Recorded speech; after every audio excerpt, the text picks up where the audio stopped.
আরও একটা ক্রিকেটের ব্রেকিং নিউজ নিয়ে চলে আসলাম। কালকে সবাই দেখেছেন শ্রেয়াস আইয়ারের অস্ট্রেলিয়ার বিরুদ্ধে তৃতীয় সিরিজ খেলতে গিয়ে অ্যালেক্স ক্যারি যখন 34 ওভার বল চলছিল ইন্ডিয়ান বোলারদের, সেই সময় একটা অ্যালেক্স ক্যারির ক্যাচ ওঠে এবং সেই মুমেন্টে শ্রেয়াস আইয়ার ক্যাচটি নিতে গিয়ে তার বডি ব্র্যান্ড হয়ে যায় এবং ব্র্যান্ড হওয়ার পরিপ্রেক্ষিতে তিনি ক্যাচটা নিয়ে নেয় এবং তিনি তার বডিতে চোট পেয়েছে। তো সেই চোট পাওয়ার বিনিময়ে কিকব্যাজ সূত্র অনুযায়ী শোনা যাচ্ছে সাউথ আফ্রিকার 3 ম্যাচের যে ওয়ানডে সিরিজ রয়েছে সেই ম্যাচে শ্রেয়াস আইয়ার খেলতে পারবে না, কারণ তার চোটটা খুব গুরুতর এবং তাকে কাল হসপিটালে অ্যাডমিট দেওয়া হয়েছে। শ্রেয়াস আইয়ার এই মুহূর্তে হসপিটালে অ্যাডমিট রয়েছে এবং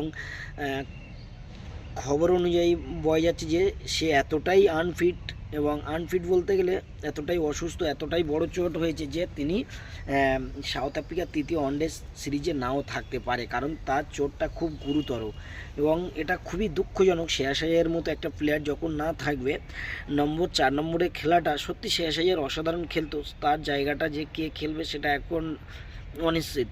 তো দেখা যাক সাউথ আফ্রিকা সিরিজে খেলে। শ্রেয়াস আইয়ার একজন দুর্দান্ত ব্যাটার ছিলেন, তিনি এই চোটে থেকে আশা করি খুব তাড়াতাড়ি রিকভারি করবে, আর সবাই আশীর্বাদ করুন শ্রেয়াস আইয়ার যেন তাড়াতাড়ি ফিরে আসতে পারে। এবং ইন্ডিয়ান টি-20 টিম অলরেডি অস্ট্রেলিয়ায় পৌঁছে গেছে, তো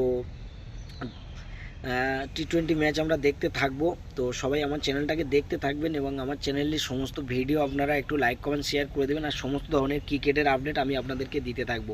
thank you so much. Video ভালো লাগলে একটা লাইক কমেন্ট শেয়ার করে দেবেন।